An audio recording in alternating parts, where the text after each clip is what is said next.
welcome Gilad, and Managing Director of Shadow Lion, and Michael Klein, the CEO and founder of Silver Tribe Media. I think they're the two MVPs behind many athletes, and they're giving them a voice that is very important. And for those who don't know who they are, which I doubt in this crowd there anyone who doesn't know them, let's hear the genesis story behind Shadow Lion from Gilad, and then turn to Michael afterwards. Awesome. Nice to see everybody today. So Shadow Lion started in 2017 alongside our co-founder and partner, Tom Brady. And essentially our mandate when we started was, how do we build this infrastructure around Tom that supports him creatively off the field and really everything he's doing. So that started with launching him on social media, maintaining that presence to this day, working with his branded and commercial partners to ensure his content is as authentic as possible and that his time on task is as efficient as possible, and then supporting on his long-form content as well. So we were really exposed to that spectrum of content creation, if you will, and that's how we built Shadow Lion. So today, there's our three arms. There's the agency side of the business, which continues to service Tom, and a handful of other athletes. We're the social agency of record for a few brands. We do a lot of advertising and one-off campaign work. The other side of our business is original content, and sandwiched between the two is production services. So we do all of our production internally, pre-production, all the way through post. That allows us to move very fast, and more importantly, it allows us to quality control. So that's the high-level Shadow Lion kind of story and background. Thank you. And Michael, you left CAA to form your company. What can you tell us about Silver Tribe? Sure. Well, again, thank you all for coming and for having us. First, I want to get in front of any confusion. When you hear Michael Klein, the name Michael Klein and CA in the same sentence, a lot of people think that I'm the investment banker. I got a lot of very confusing text messages over the last couple of weeks, including a link from my mom to a Wall Street Journal article saying, "You never tell me anything." So I was able to couch that confusion. But I left CA, who are fantastic partners still to this very day, to found Silver Tribe Media, where we build, monetize, and grow direct-to-consumer media companies that are usually athlete or personality driven and usually in sports. We do that in a number of ways, including management, consulting, production, and audience growth. Management is really the traditional licensing, distribution, those sorts of deals, title and entitlement sponsorships. Consulting is really focused on network building, talent development, and network growth, and I'll get into that shortly. Production is the usual production, usually focused on vodcast and podcasting content with a real, I would say, specialty and focus in always-on programming. Always-on programming is at a minimum 40 to 45 episodes per year, if not more frequent. That's considered always on. That's what our focus is. And lastly, audience growth. And that's, we have a team in place that frankly ensures that not only are we producing fantastic content, but we're also making sure that audiences are seeing it, and that leads to additional subscribers and additional downloaders and people that are consuming the content. So if we're producing good content and if we're finding the audience, the thing that brings up the rear is usually the monetization, which is why we structure the company the way that we do. And in such short time, both of your companies became such important players in the sector. From where you sit, what can you tell us? What worked? What didn't work? What were some strategies that were more successful than others? You want to start, Michael? Maybe you want to start? Sure. Yeah. We are only as successful as our clients are talented. That's where it starts and that's where it ends. You need to have incredibly talented clients, which we are very fortunate to have. A trend that we're seeing right now are brands identifying and seeing that a really strong opportunity for them to grow their audience is to leverage these owned and operated platforms that now athletes are more likely to create for themselves. Traditional endorsement deals and sponsorship deals were really centered around commercials, and then maybe there was some point of purchase, right? Maybe there was some point of purchase signage that showcases that an athlete is endorsing the product.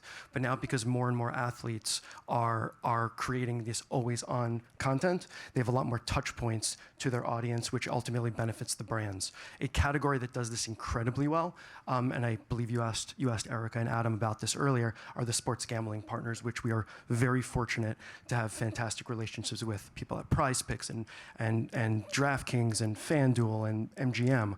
They've done an amazing job of accessing these O&O channels of the athletes to really provide a new touch point for fans of these athletes and fans of these personalities to really engage directly with their audiences, right? The opportunity to bet alongside somebody is so much more of a connection between the talent and an audience. And I see more and more, and I'm hopeful, and I see more and more brands trying to access it. But sports gambling properties specifically have been absolutely amazing at tapping it and unleashing that, and I expect more shortly. Gilad, what were the success stories for you and strategies that perhaps failed? Starting with some strategies, I guess, that worked, and then can talk about the success story. But I think for us, one of the things we've always tried to make sure is a through line for everything is just authenticity.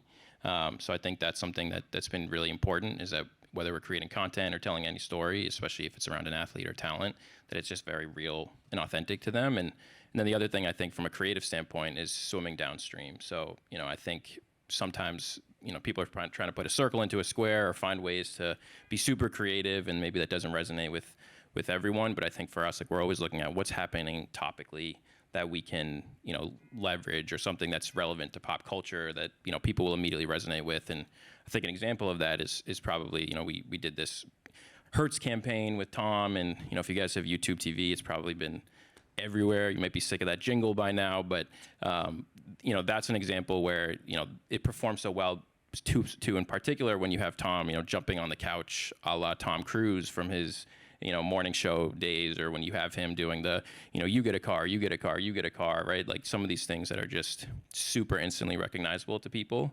and then being really, really focused on time on task. So, I think Aaron and Andre, who you guys just heard from, they know this really well, but athletes are not actors.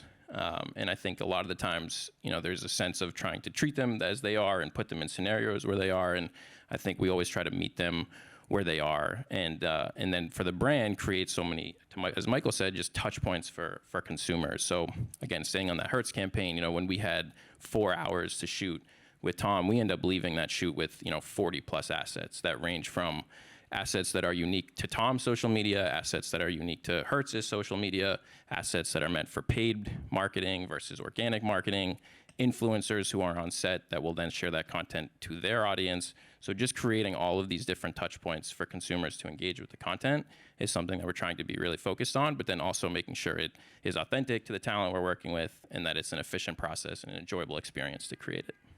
Well, Kelsey would be very offended if you didn't call him an actor. He's great on stage, right? I mean, I have to say his SNL stuff was pretty cool. I want to go back to Hertz campaign because I spend the weekend watching those.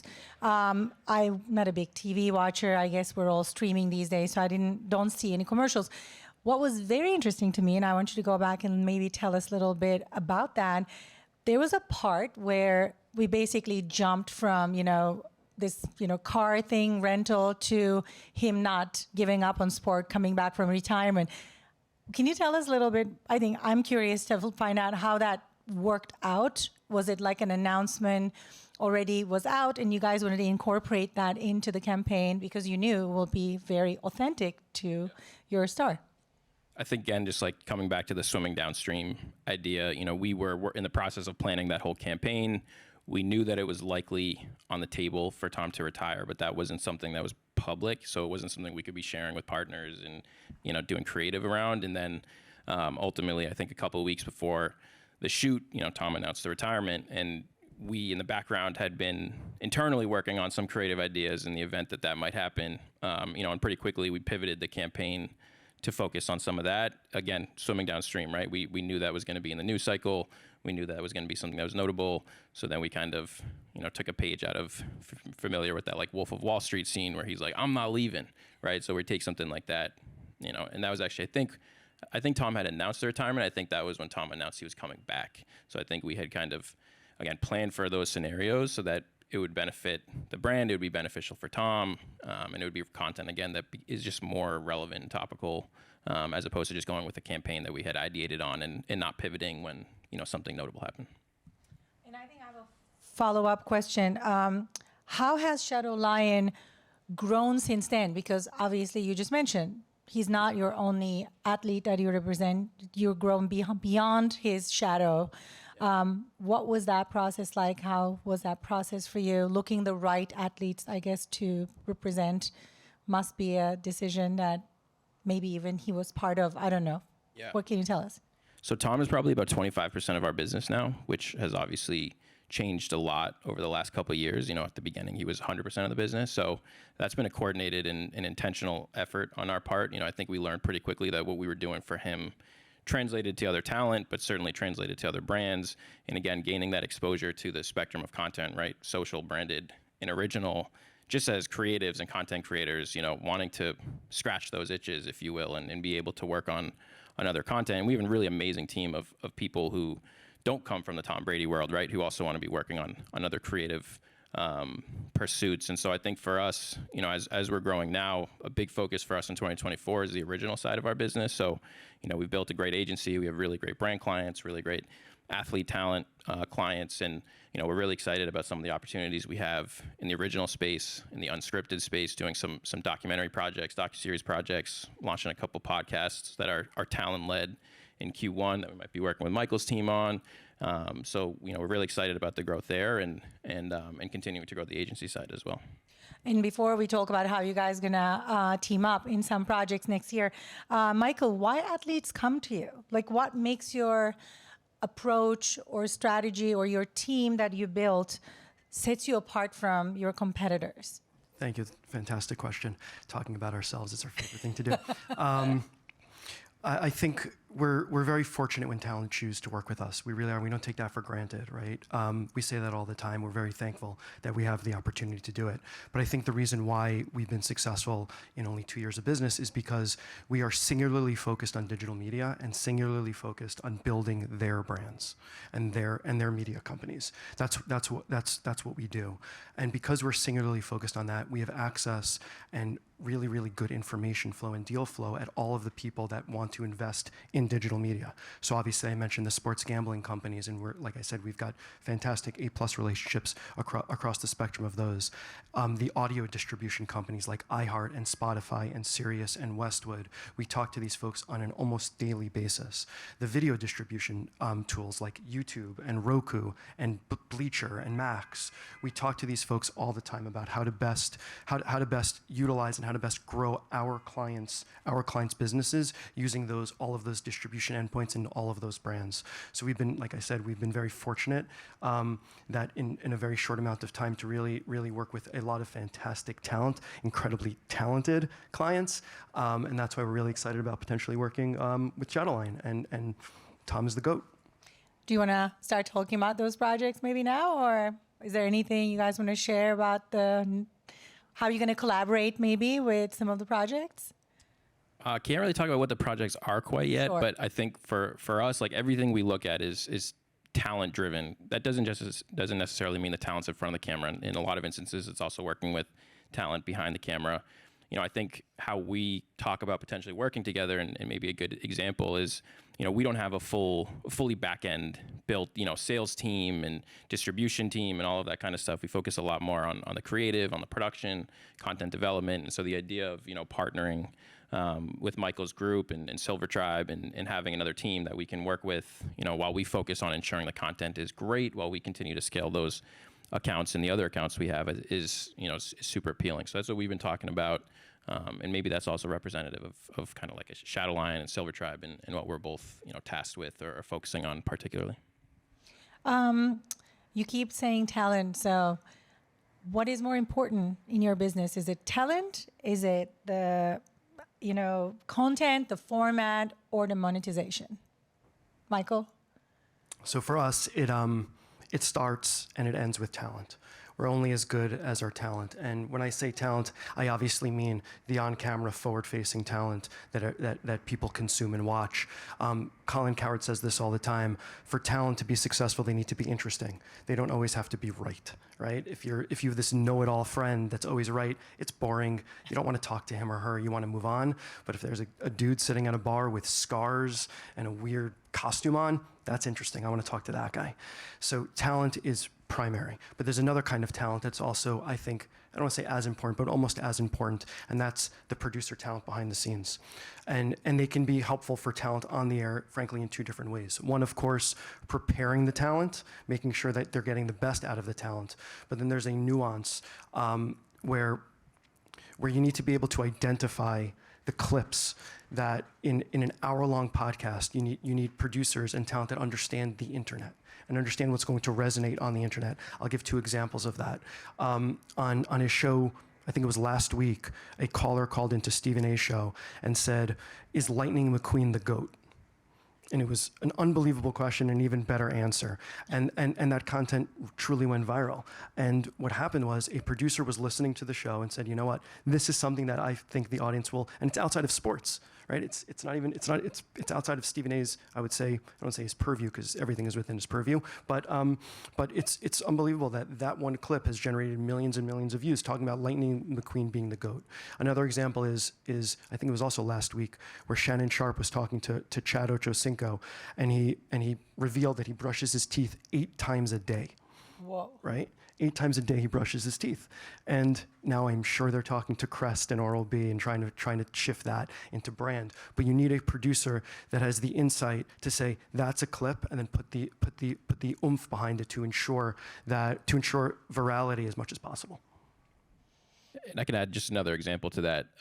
We support Tom on his Let's Go podcast, and he had an episode where he had Denzel Washington on a couple weeks ago, and recommended to Tom, it'd be really cool if you guys read a scene together, right? And so we ended up doing it from Remember the Titans, where Denzel and Tom kind of are reading the script back and forth, and then how do we clip it and put it on the internet? You kind of have 3 frames, right? You have Tom, you have Denzel, and then you have the actual film.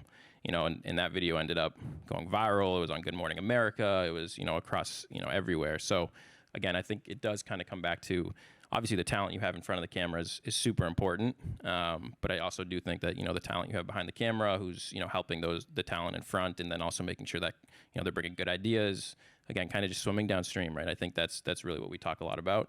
But great examples from Stephen A. and whatnot. And just wanted to add that.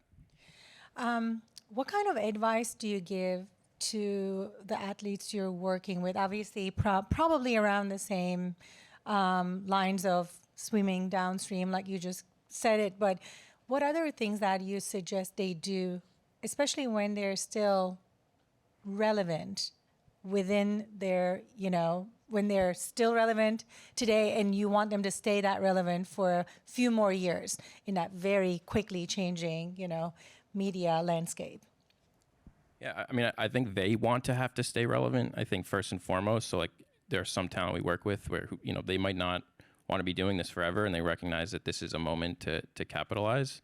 But, again, I think it just, not to kind of overuse this word, and I know it's a buzzword, but I think it's just being authentic creates a sustainable process to be relevant, right? If you're kind of putting something on that you aren't, that's going to be hard to maintain over time. If you are just 100% unapologetically yourself, which again is one of the things I think the Kelsey team has done so well, that's relatable to people. That will always resonate if you are yourself, and you don't deviate from that. And so I think our advice is just always encouraging them to pursue things that they are actually interested in, and then to lean into it as much as possible, and then to use a support team around them to make sure it's as high quality, it's as elevated, the production is great, the research is great, the producing team, all of that.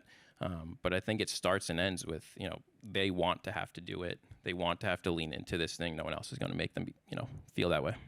What do you think, Michael?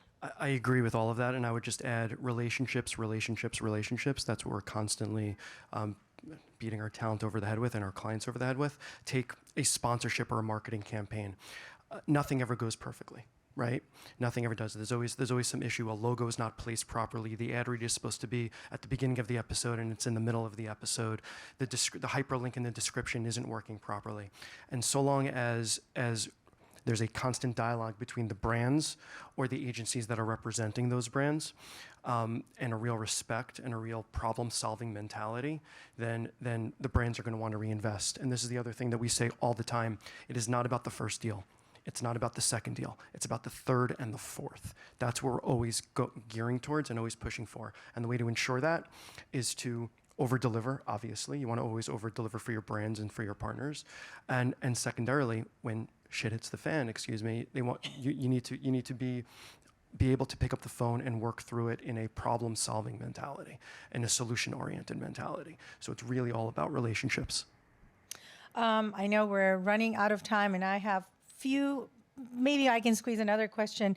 What opportunities exist today, or let's say, what opportunities exist tomorrow for the athletes that perhaps didn't exist 10 years ago? Because we all grow up with very basic things that athletes did after post-career, right? You know, they go into doing the play-by-play on a sports network, or if they do some endorsements and they move on. Obviously, what you're doing is a example of so many things athletes can do after. But is there anything, new trends, new things that are coming up that we will see in the next few years? Go ahead, if you guys want. Sure. It's really because of the athletes, and the Kelseys again are a fantastic example of that, because of their willingness to do things that are considered always on. It's really about network building. That didn't, even though social media existed 10 years ago and the athlete was able to talk directly to their audience, the idea of actually being able to build a network around an athlete has frankly didn't exist before. It didn't really exist before. You used your platform to promote your brands, but not necessarily to promote your own network. Now, folks like obviously Peyton Manning, and folks like that have the ability now, and I would also argue, to go back to your earlier question, are probably more relevant now than they were when they were playing. And I'm sure Andre and Aaron are agreeing, or are going to be working their butts off to ensure that the Kelseys are more relevant when they're done playing, which is mind-boggling, but I wouldn't bet against them. So the idea of, and another good example of that is frankly Dale Earnhardt Jr. and what he's doing with Dirty Mo Media. He's been podcasting for like 5 or 6 years. He was very, very early on in the podcast, and now he has the #1 podcast in NASCAR. But over the last couple of years, because of the willingness of folks like Denny Hamlin and other people to come and join his network, and Dale's interest in promoting other people's content underneath their network. That network effect didn't exist previously. So I see more and more athletes trying to build a network like LeBron in Spring Hill and like Omaha.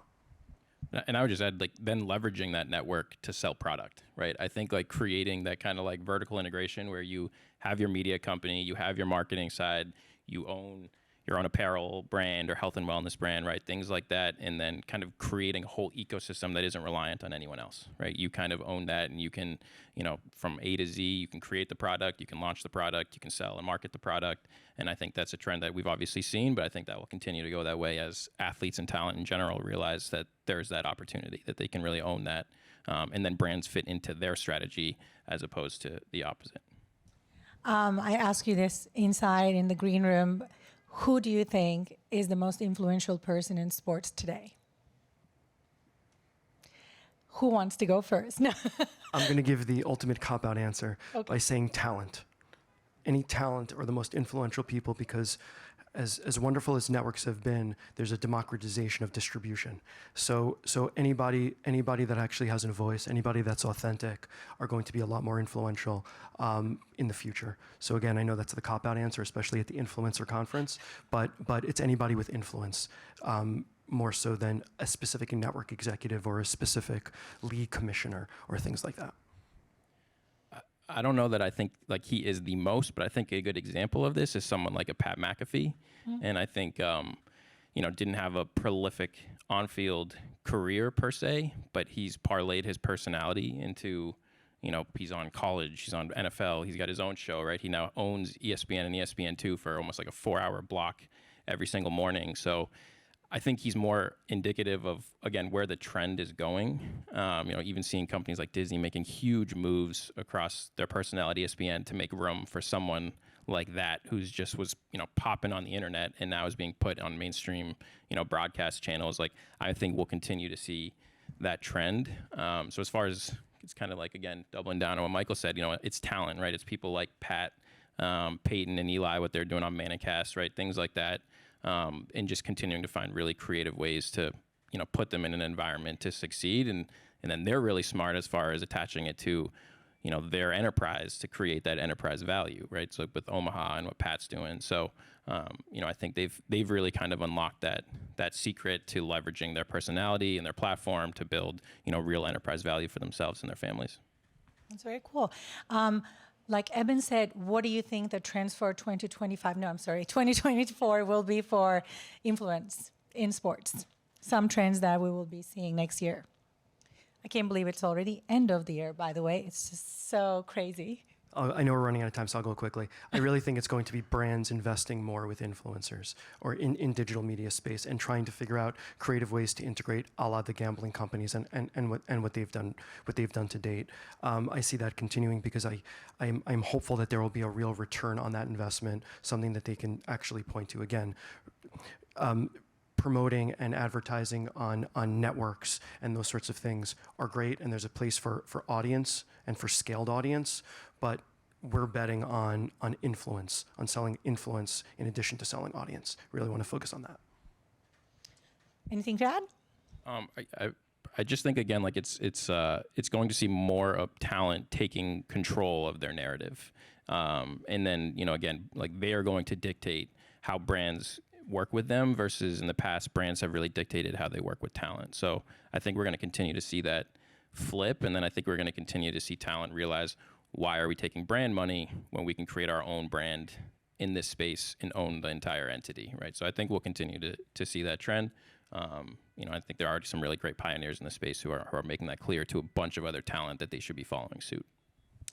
Thank you so much, guys. This was a pleasure. I don't know if there was any questions from the audience. I don't want to block anyone.